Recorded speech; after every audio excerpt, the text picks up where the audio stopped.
Yeah, okay, thank you. No problem. All right, other questions, problem, concepts, things you want to discuss?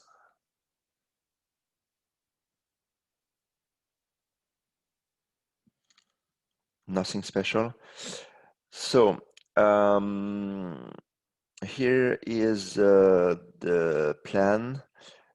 Today's session will be dedicated to the notion of power.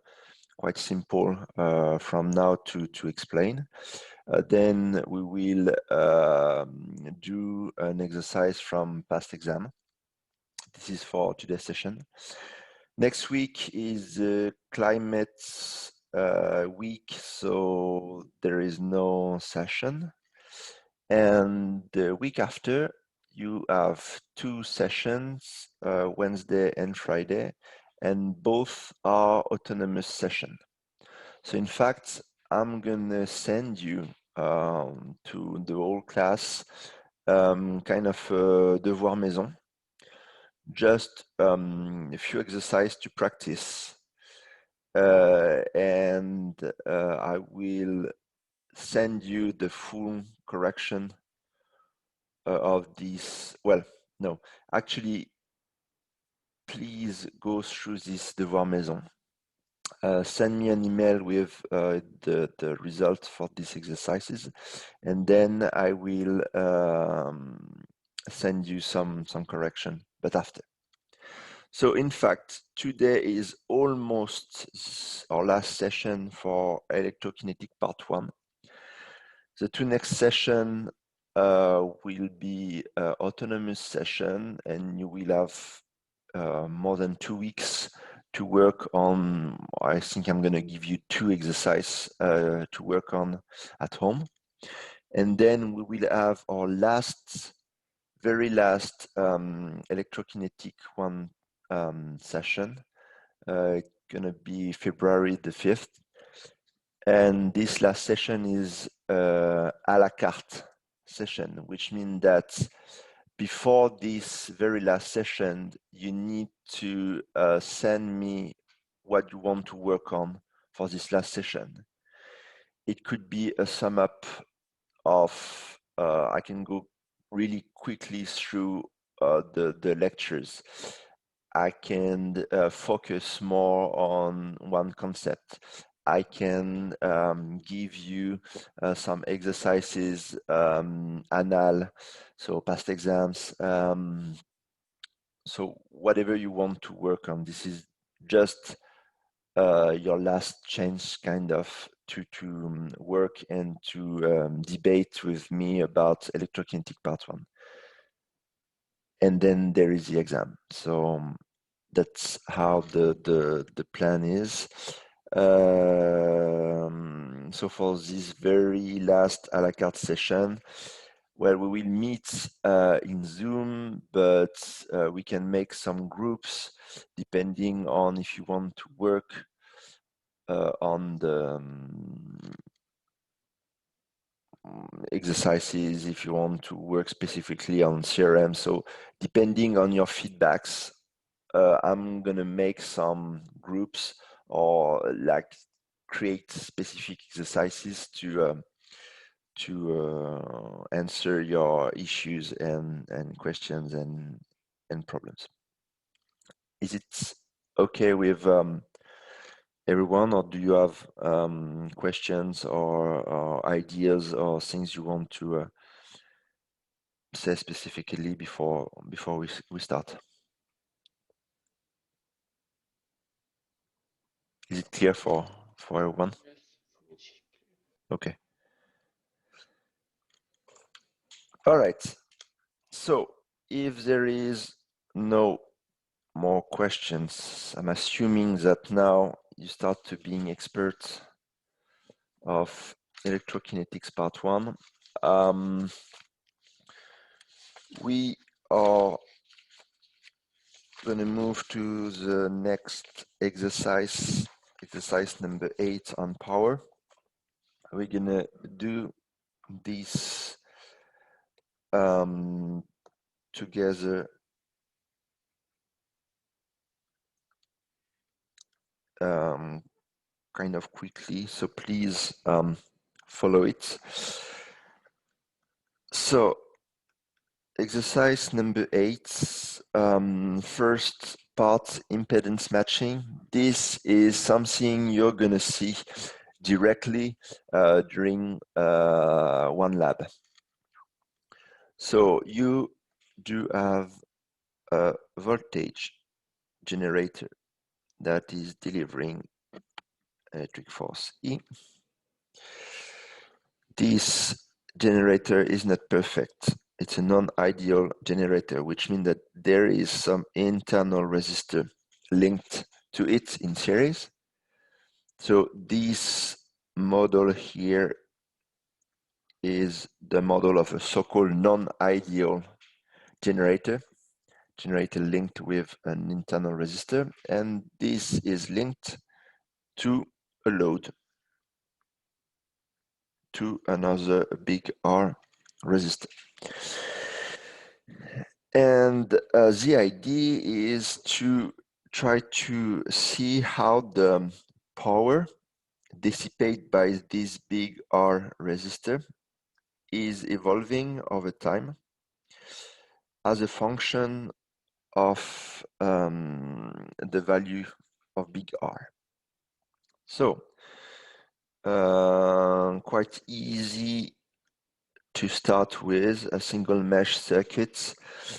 Start the circuits or explaining and understanding the circuits like usual by labeling everything. So we're going to introduce a current in these circuits. So we will label the different voltages in between the terminal of our resistor the usual way in the receptor convention. And there is nothing else than applying mesh law, which gonna give you E minus R plus a big R time I equals to 0. Okay, remember that power is always the current time the voltage in between the terminal you consider. So if I consider the power in between A and B here, I need to know both the voltage UR and the current I. So if I consider the power R. But a cool thing is that because the dipole I'm considering here is a resistor, I know because of Ohm's law that in between the terminal of a resistor, UR equals to R times I. So it's bring you back to this value. So from back to mesh law here, we deduce that the current equals to this, correct? So you can define that the power dissipated by the resistor equals to this because of this and due to the value of the current I here. Everybody's following, or am I too quick? It's fine for me. Yes, it's fine. Okay. So now the idea is, so now we get the expression of the power, and we want to see how this formula, this function, so it's, sorry, we do have now a function with an unknown that is R here, and you want to see the evolution of this function. So this is a concept you have seen multiple times. How to see the evolution of a function, you have to derivate it. So you take the function of the power here and you derivate it. So go for it.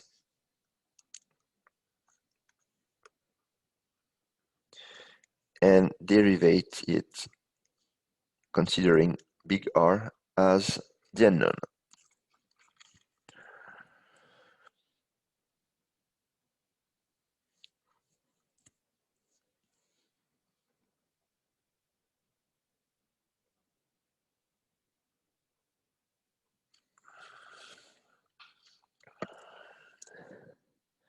So once you have the derivative, then try to plot the graph of power as a function of big R. Give you a few minutes to solve it.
So I wrote down the answer of the derivative of the power.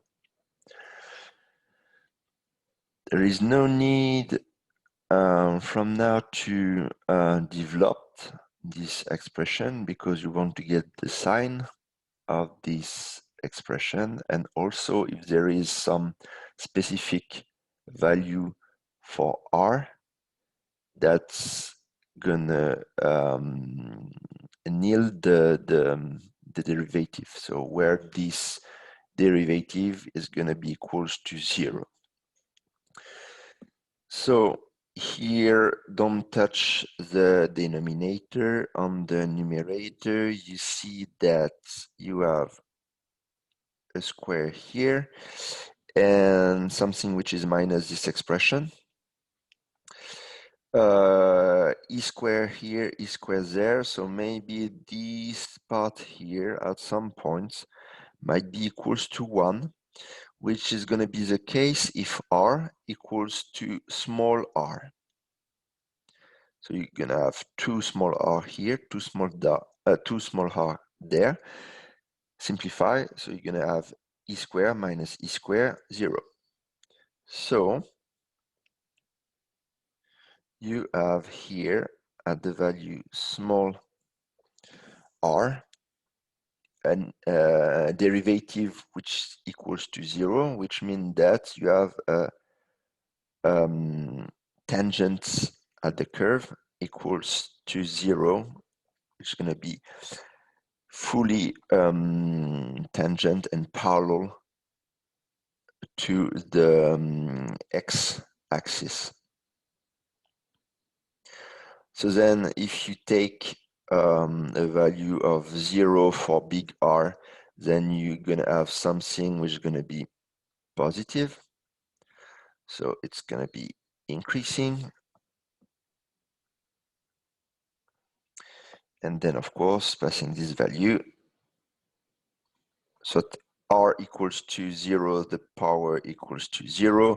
And if R turns to be infinite, then you will go slowly to 0.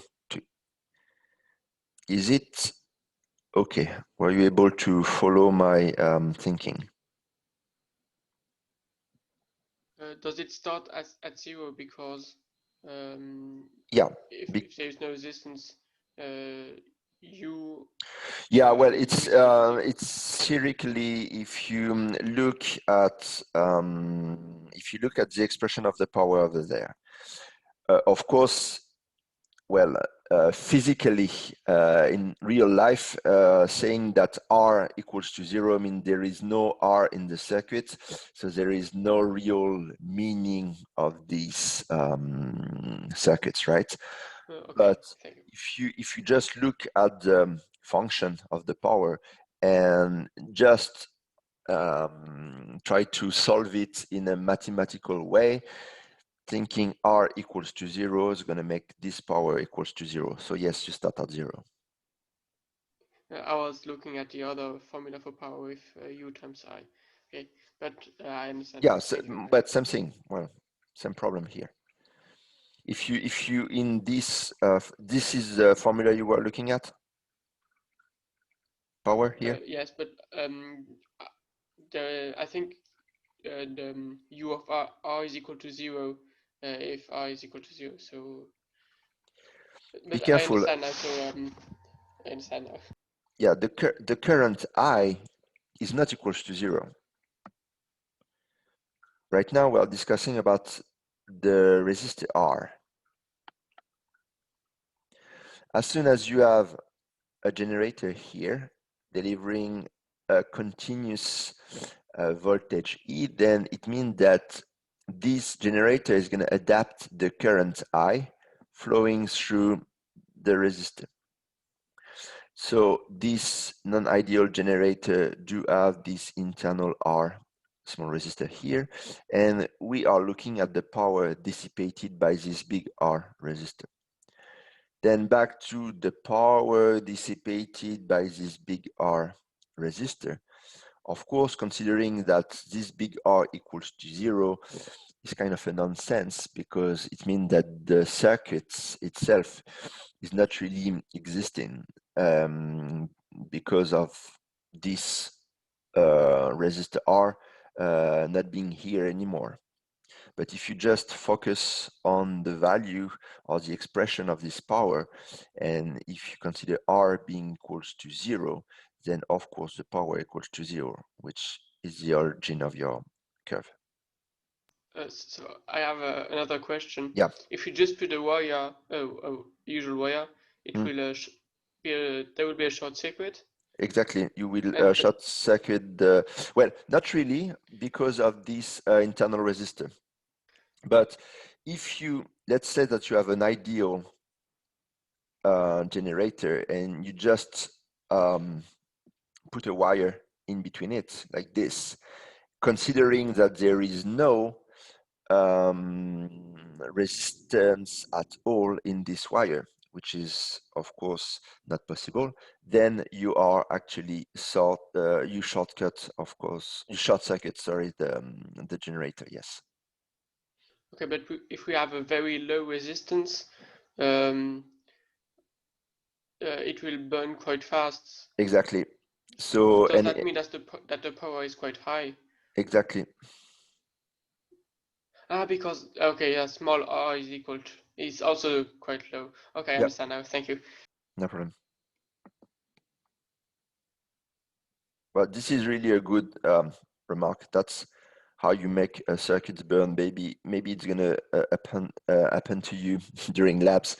Sometimes if you are wrong in your circuits and you create some short circuit, then you have a very high current passing through a resistor, and you make the full resistor fuse because of the power dissipated because of Joule effect. So you're gonna make your resistor fusing and smoking a lot.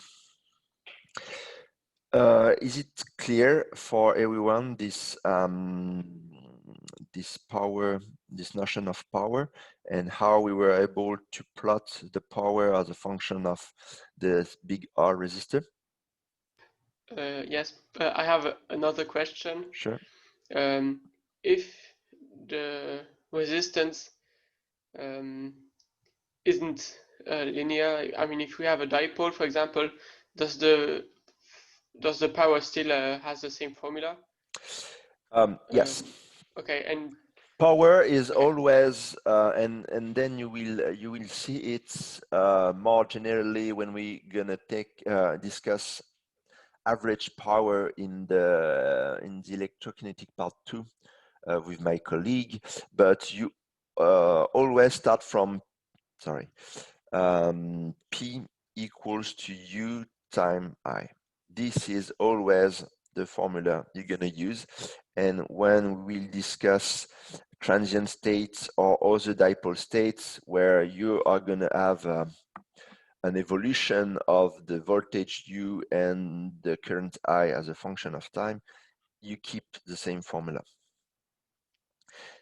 What is changing is then is it easy to get the value of this voltage, the value of the voltage of the value of the current, and only in the case of a resistor, because of the Ohm law, you can move from this U time I formula back to R time I to the square formula, which in fact simplify your life, because in this condition, in this option, you only need the value of the current.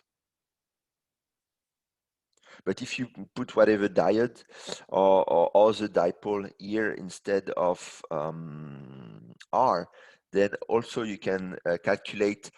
So depending if it's an active or passive dipole, which means is the power going to be dissipated through this dipole, or does this dipole is going to product some power? Then the sign is going to change, but the value and the formula of the power is going to be the same, U times I. great, thank you. No. Okay, can we move to the second question?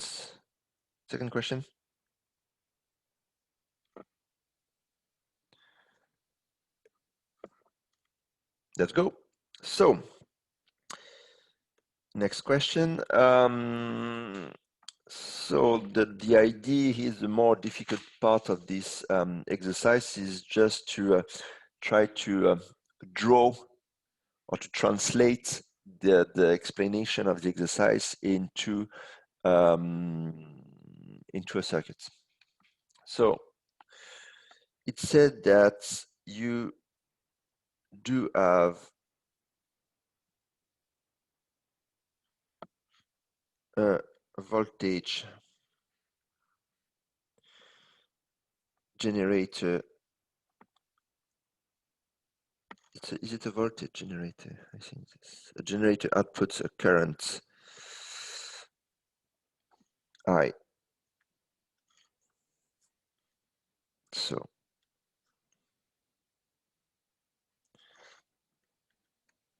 under a voltage E. You have some internal resistor here because of the wire.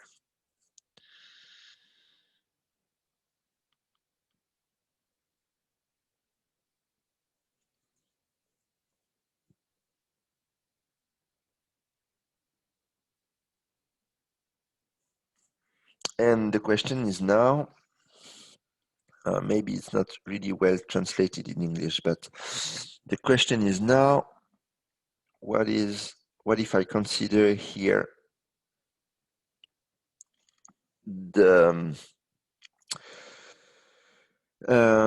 performance of these circuits if I plug whatever receptor or load at the very end of this circuit. So in fact, this is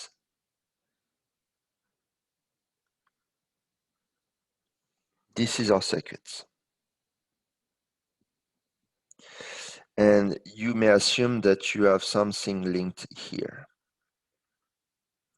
So the current I, of course, does not equals to 0, but this is how we're gonna solve our circuits. So the idea is quite simple. The only thing you can do here is to label here this UR voltage and write down the formula V, because of the mesh law, equals to R times I plus V prime. In this circuit, we discuss performance. The performance is going to be the ratio between the power you have at the very end of your circuits versus the power you deliver from the generator. So whatever you plug at the end of your circuit is going to give you a power P prime. And the initial power you deliver is P, with P equals to E time I or V time I, with P prime being equals to V prime time I. So now the idea, yeah. How do we know that it's a voltage generator and not It's, well, as I say, maybe it's not really well written, but even if you consider a current generator, from the text, it says that it's delivering a current I, and in between the terminal of this generator, which actually could be either a voltage or a current generator, in between the terminal of this generator, you have a voltage E. So it's not changing the results if you want to substitute this voltage generator by a current generator. Because the only two information you have is that you have between, okay, I'm gonna make this so you don't know if it's a current or a voltage generator. The only two things you know is that in between the terminal of this generator, you have a voltage E and it's delivering a current I.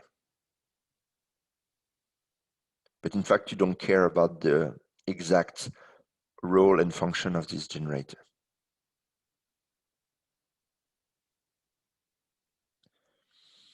Okay.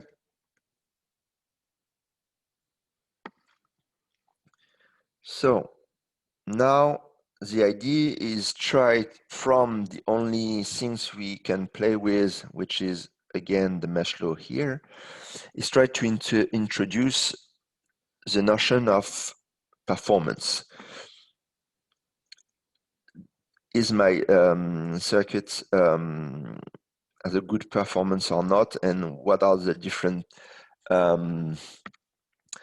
things that I have to pay attention to increase the performance of my circuit, which means delivering as much power in the load or in whatever I plugged at the very end of these circuits, and what I have to pay attention at. So from this equation number 1, I'm going to divide everything by V. V is positive, is a non-zero value. So I'm allowed to do this.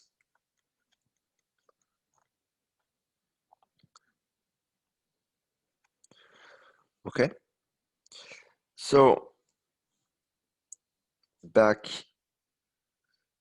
at the notion of this performance notion, of course, here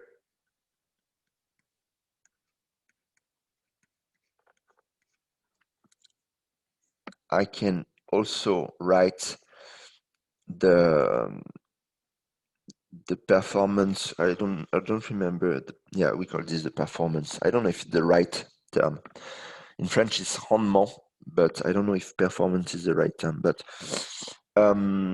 whatever, either it's the ratio of the two powers, but because of how you write by definition power, then the ratio of the voltage here also equals to the performance. So here you have the performance. So let's speak and introduce the notion of power. So, oh man,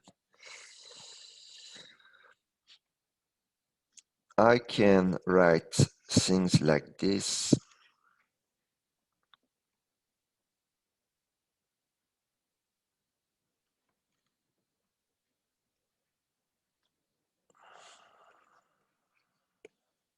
So here again, from here to here, I multiply by V at the numerator and at the denominator, just to introduce the notion of power. So now we can deduce that the performance equals to 1 minus R power V square. So now you have the formula of the performance. How will you be able to increase this performance factor? What are the different... By reducing the internal resistance. Yes, so first thing, having the resistor as small as possible.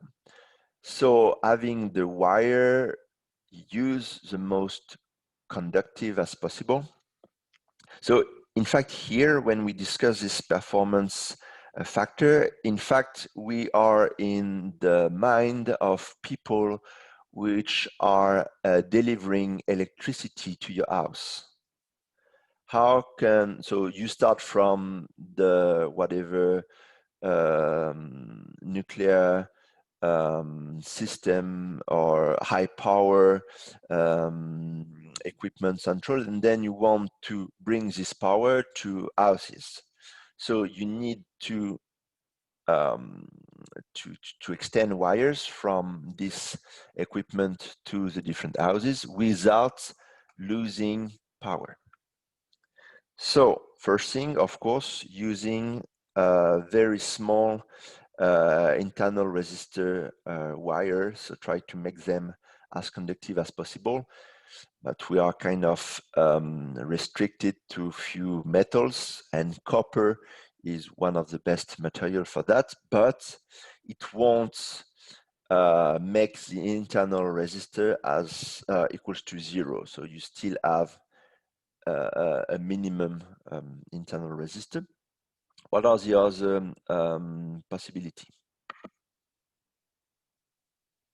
Increasing the voltage. Exactly. So that's why you have these super high power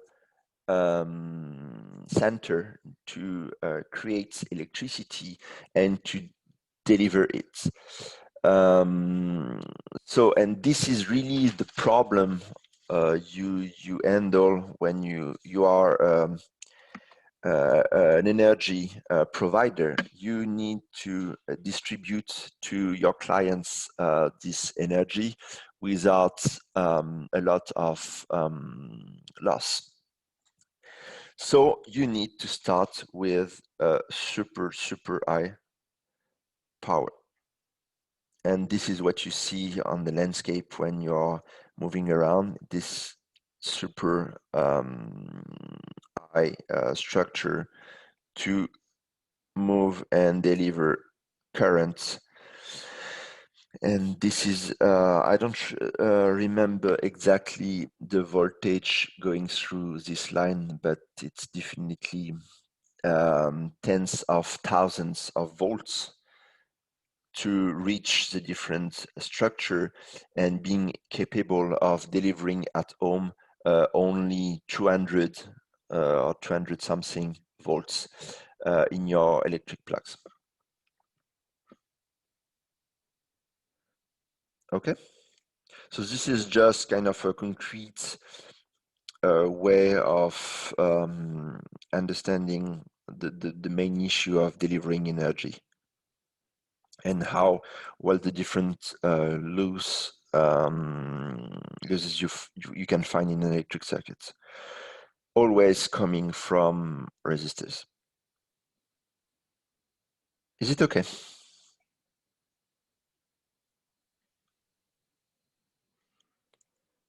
Yes. Is it clear? Do you have question on this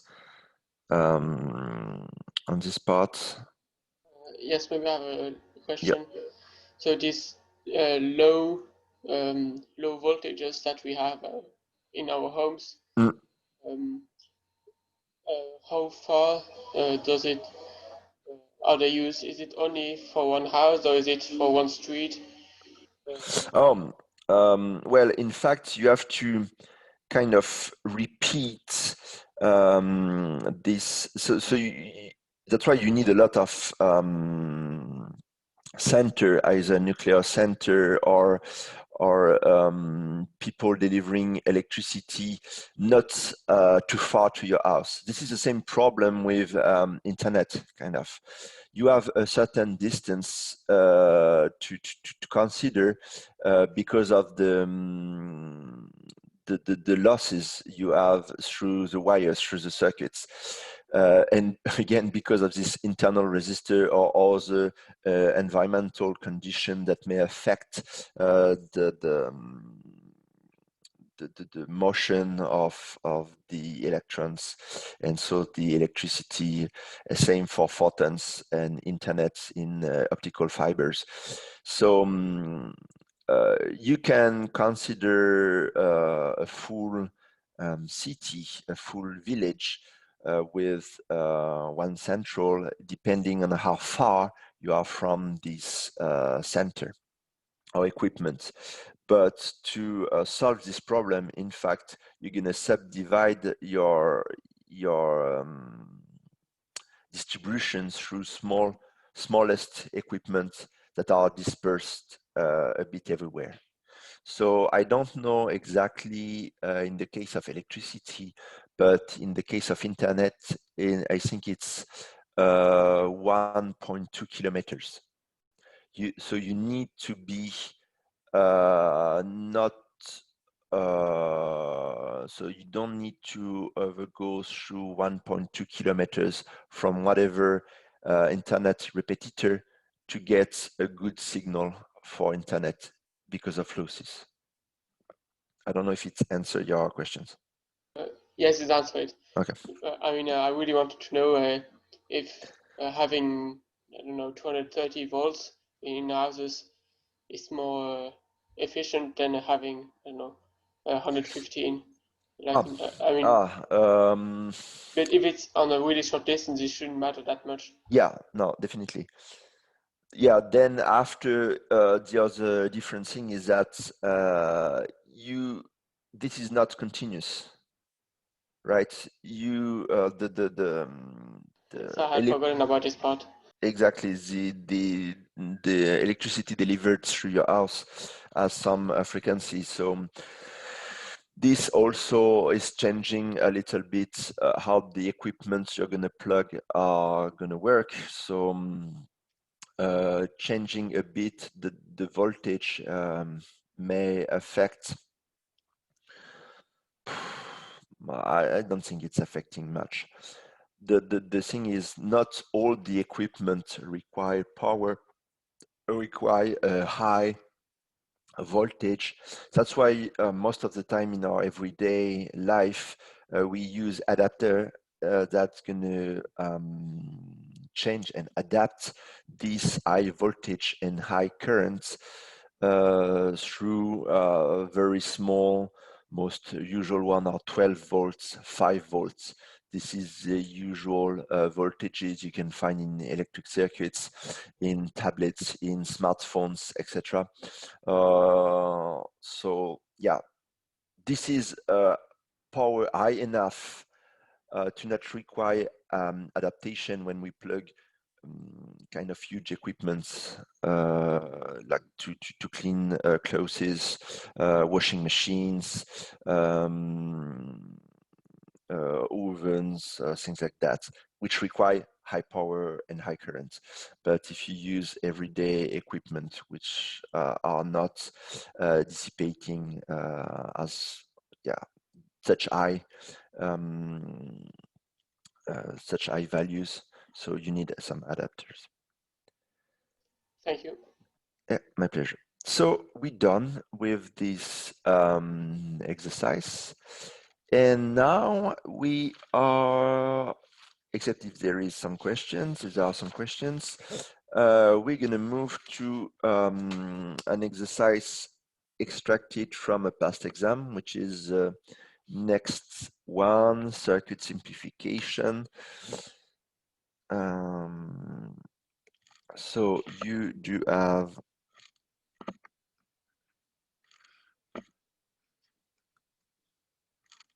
this.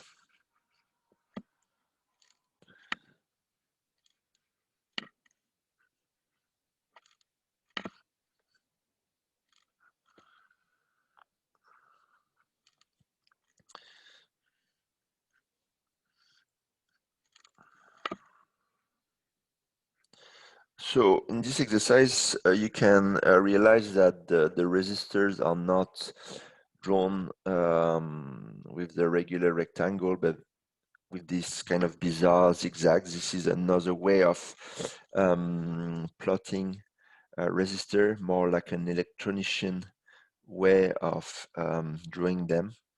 But don't be fooled. This is still resistors. So this is our circuits.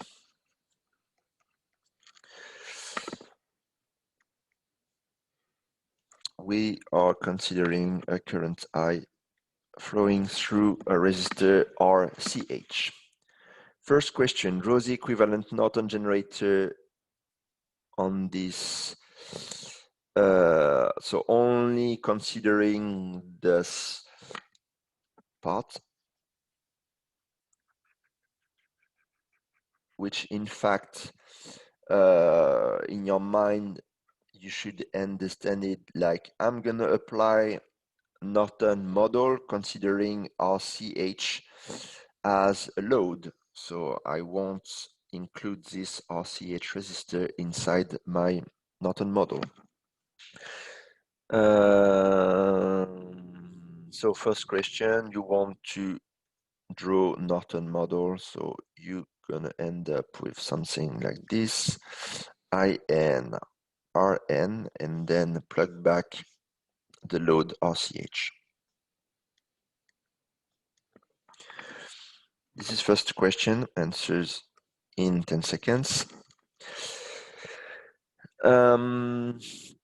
Now, most important part is what is the value of Rn and In, and this is your time now to work on this. So we advise you to use the equivalent or simplification method to end up with this circuit here. So by applying the simplification theorem in this part of the circuits, at some point you will end up with this Norton model, and so can get directly the value of IN and RN. So please go through it. Then again, numerical application. Next question is just for you. Well, to me, in an exam, when we ask you this numerical application thing, is just a way to test if you know how to use your calculator. So it's not really, it's a good thing as an engineer to know how to use a calculator, but it won't change the physics. So it's not really as important for me. I prefer you to gain the full knowledge of the physics instead of know how to handle your calculator.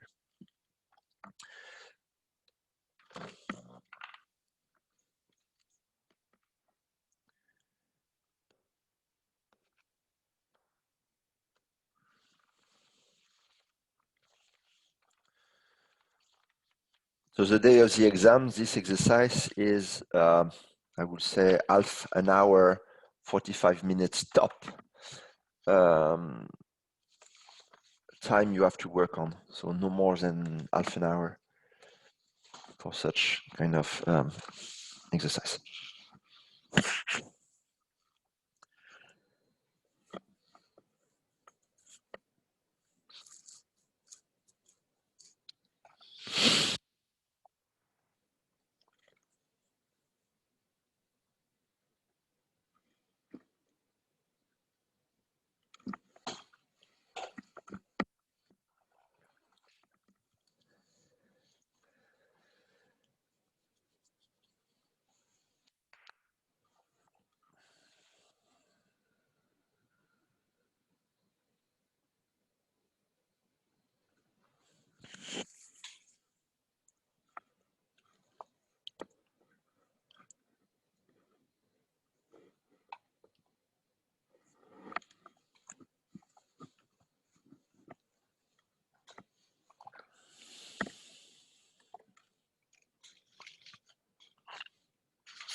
So I write down the value of Rn and In.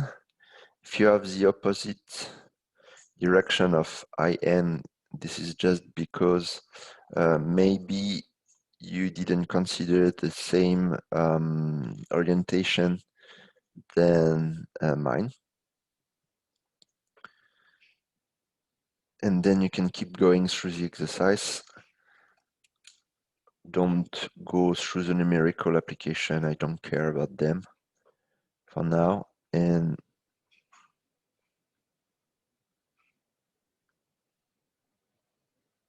then we ask you for the value of RCH.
If you're blocked, if you have some question on the simplification method, please let me know.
Sorry. Yeah.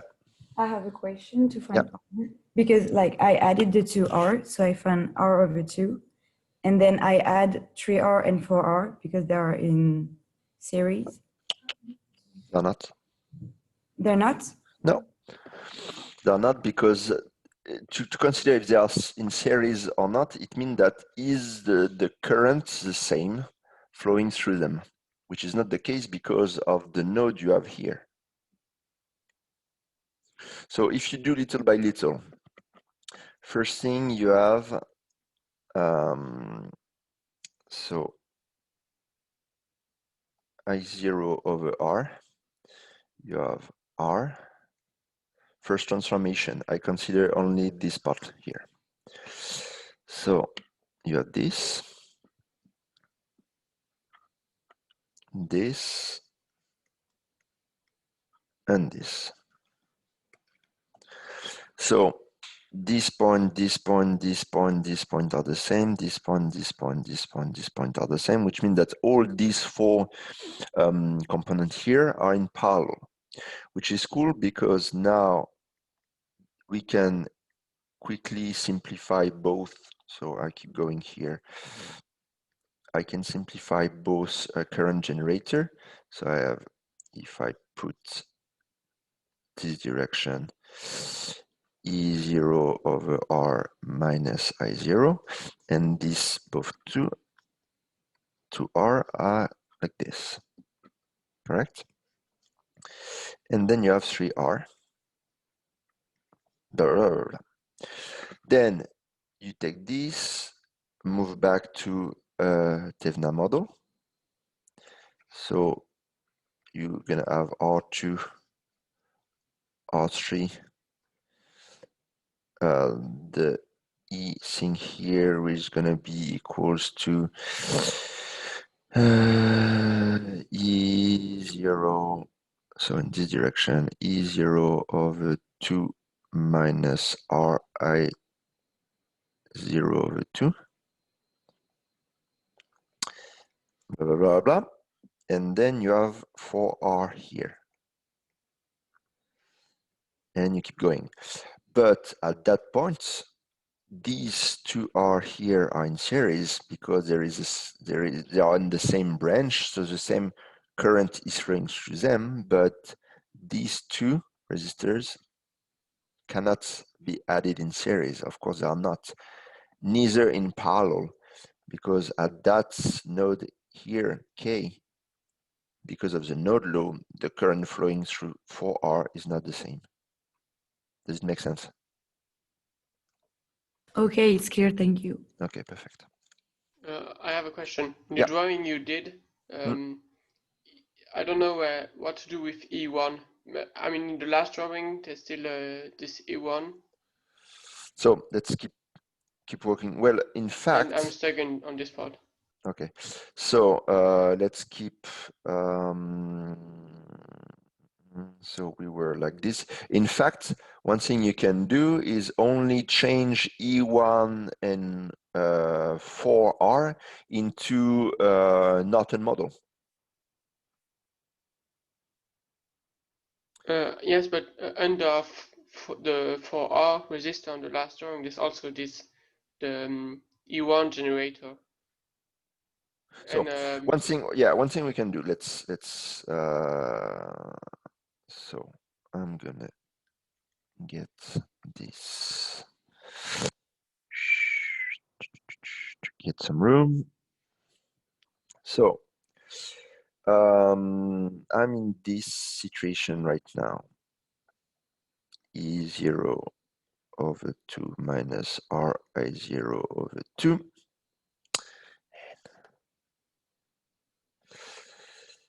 Here we go.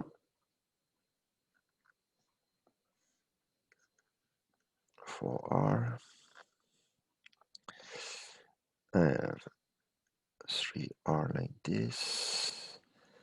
No.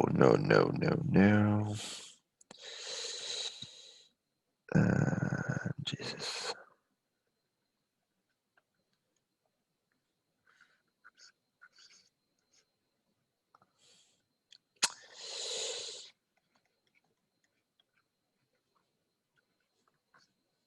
And this is...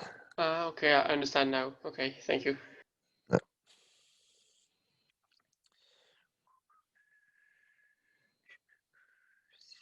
7R over 2.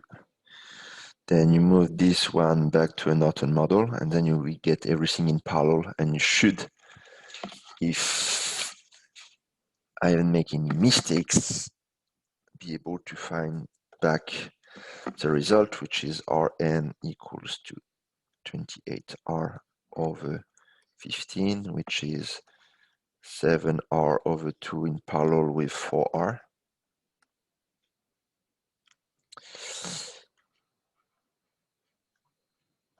And In, which is I0 over 7 minus E0 over 7R plus E1 over 4.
So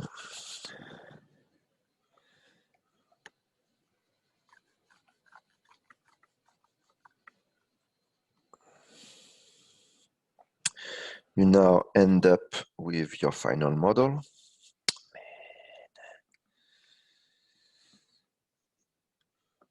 Which is this Norton model.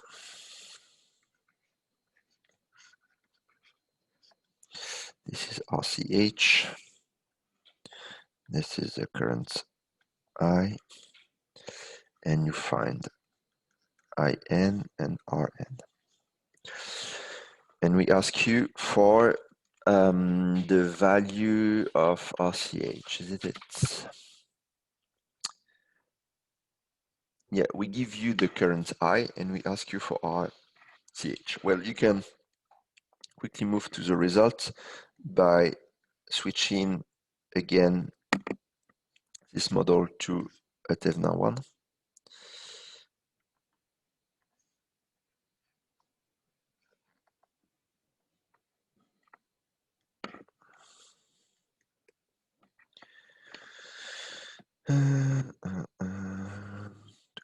Sorry. Yeah. How did you find in like the middle drawing to the left E0 over 2 minus RI0 over 2? That's probably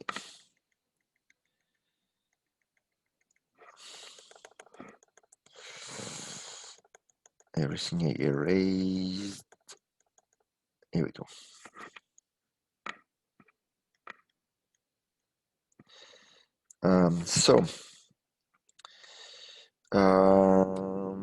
This come from here. So first part, this is this one here.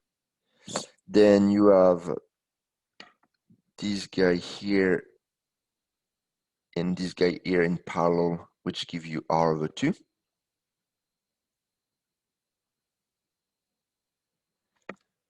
Then this is R. So then I change all of these into this. So I have these two are in parallel, and I sum the two current generator. Then I move back from Norton to Devna by changing this guy here to this guy there.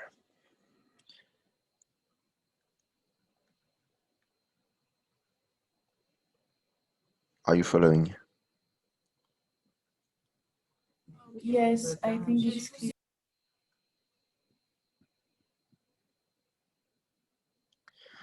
So then you end up with, by simplifying these two resistors here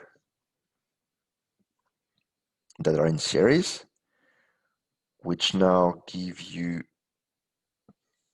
this resistor there, 7R over 2. So we are in this configuration here.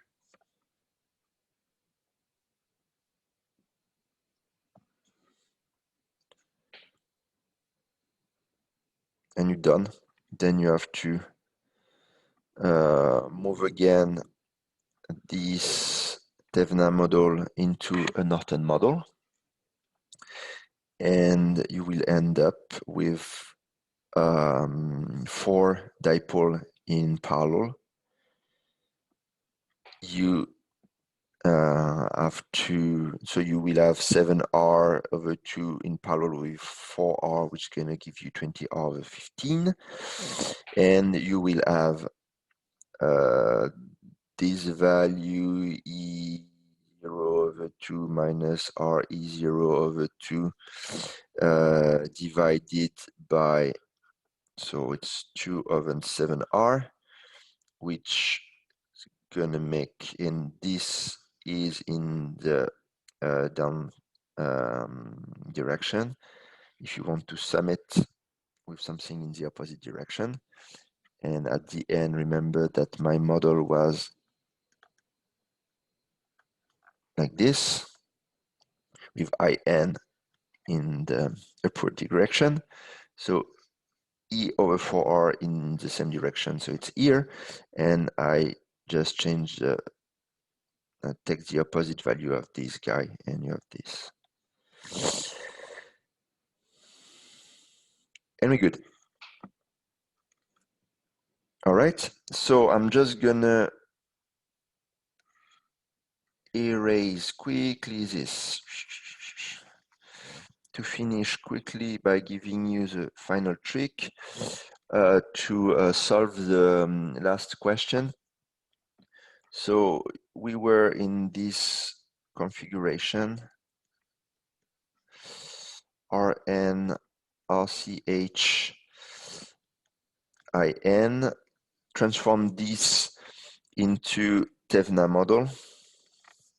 I was going to give you something like this.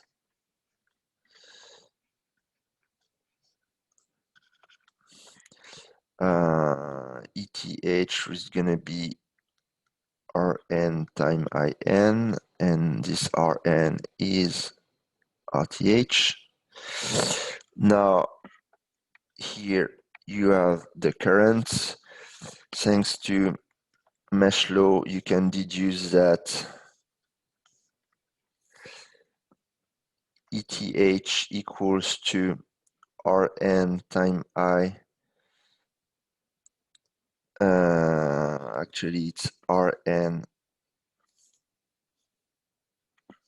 plus RCH time I. Then you know that this is Rn time IN. You want the value of RCH, which is the unknown, Rn I plus RCHI. So at the end, you take this and you will find, let's see, Rn IN minus I over RCH over I.